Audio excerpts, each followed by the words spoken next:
Hi everyone, my name is Nora. I want to tell you a story about how I married a real criminal.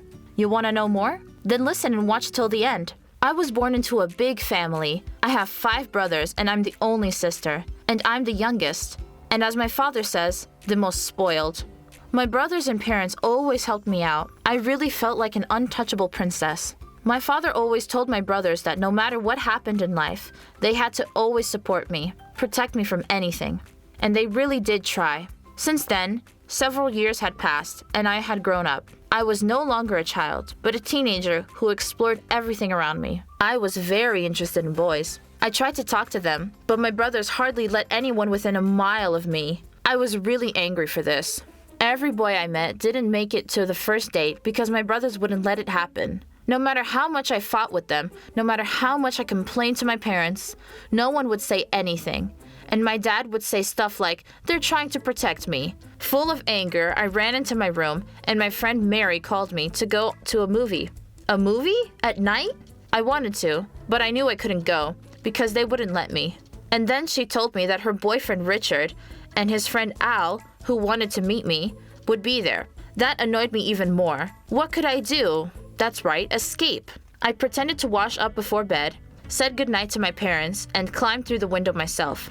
Overall, I won't share too much. It was a great trip to the movies, but the coolest thing is that Al and I liked each other, and after a couple of hangouts with our friends, we started dating. I liked everything about him, especially that his family is simple. His parents are farmers, his sister is a teacher, and he himself helps his father with the farm.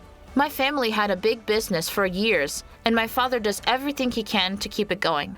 Al treated me very well. He gave me gifts, was very lovable, and always said it was a miracle that I liked him. But I didn't think so. I was grateful to him for accepting me like this. We hadn't even been on a normal date. Since I was followed anywhere and everywhere, we walked only in remote places. We never went to cafes, parks, not even crowded streets. All we had to do was stroll down alleys and go to short dates outside my house. That was it. Any other guy would have gone crazy a long time ago.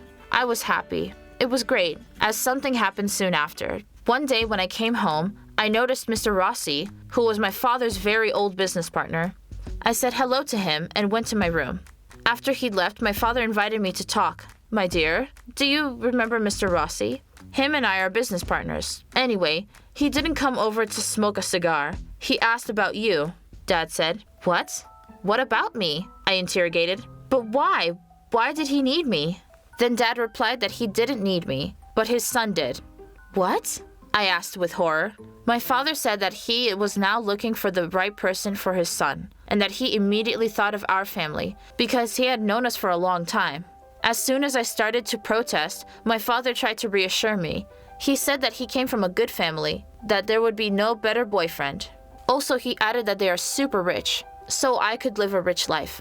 "Well, you're not poor either, Dad. I'll work and I'll be fine. I'm not gonna marry some son of your buddy just because you smoked cigars together. He's a mob member, that Rossi guy of yours." I shouted, and my father replied, "Watch your language. Young lady, he is not a mob member, but a serious businessman. His business is none of your business. The only thing you need to do is meet his son." Here I am stubborn, and my father even more so. In spite of my screams, traumas, breaking of the dishes, crying on my mother's shoulder, they set us up on a date and told us to come. Both of them. I didn't want to dress up. I hadn't seen Al in days and I missed him so much. I texted him that I was busy tonight too and suggested we met tomorrow instead. He agreed. I arrived at the restaurant where Tony was sitting with a bouquet of gorgeous roses. I timidly approached him. He stood up from his seat and said hello, handed me the flowers, and actually called the waiter in French. He asked me how I was doing, how my day was. I gave him a leering look and tried to show him how uninterested I was. After I ordered, Tony still tried to make conversation, but I interrupted him. "Look, Tony, was it? I don't know what our fathers told you, but I don't want to go out with you, okay? I actually already have a boyfriend," I said. He still said, "Then why doesn't your dad know? Is he like poor or something?" He hit the bullseye. I replied that it was none of his business. "Look, I don't know what you told your boyfriend, but our dads have already made up their minds. There's more politics involved than love in our marriage, but I'm willing to make the sacrifice for the sake of our business together. So get ready for our wedding in a week."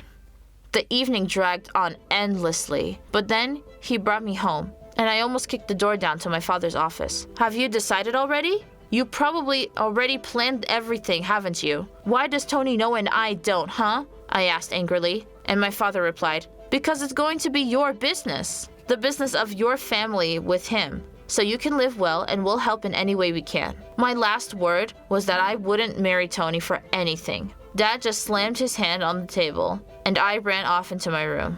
A minute later, I ran out the window and ran into Al's house. He was sitting in the front yard and didn't even say hello to me. I didn't understand the reason. What was wrong with him? And then he told me that he had seen Tony and me together in the restaurant, hearing rumors about my upcoming wedding. "You didn't even talk to me about it. You were afraid to go out with me publicly because you were ashamed? Ashamed that I wasn't like them? My parents are farmers just like me. I will grow up to be a farmer too. I have nothing to give you like that dude Tony can. But is that a reason to cheat on me like that?" he asked.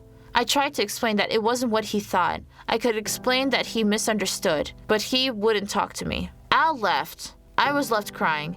I came home, and at home the wedding preparation started, and it became the saddest event in my life. This was not how I imagined my wedding day. They brought me a dress from Milan, booked a fancy restaurant, even journalists came. Our wedding was the talk of the town, and the unofficial merges of two empires. It was both perfect and tragic. At the ceremony, I looked for Al with my eyes, but he wasn't there. "He's not coming. There's too much security," Tony said. "What? What are you talking about?" I told him, playing dumb. "Look, Nora, you're supposed to be smart, but you're often very stupid. Don't you see that our wedding is just a show?" he said. "What do you mean?" I asked. "Oh man, well, anyway, before we put our rings on, I'm asking you, just treat it like work. Our dads have some business to pull off. And the kids' wedding is a wonderful event that will get everyone else's attention. While you and I are distracting them with clowns, there's something going down on the other side of town. I wasn't told either, but I just know it's all fiction. A whole marriage.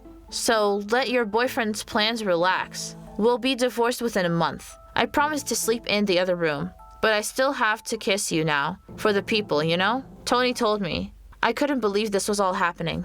What happened next? We got married, as Tony had promised, but he still was already home. He found Al himself and told him everything, and then he arranged for me and him to have a private date at our house. Al and I made up, and Tony and I played out a scene a month later, like he cheated on me and I filed for a divorce. Since then, Al and I could no longer hide, because I had the right to choose my own husband, right? If you liked the video, please leave a like and comment down below. Don't forget to subscribe.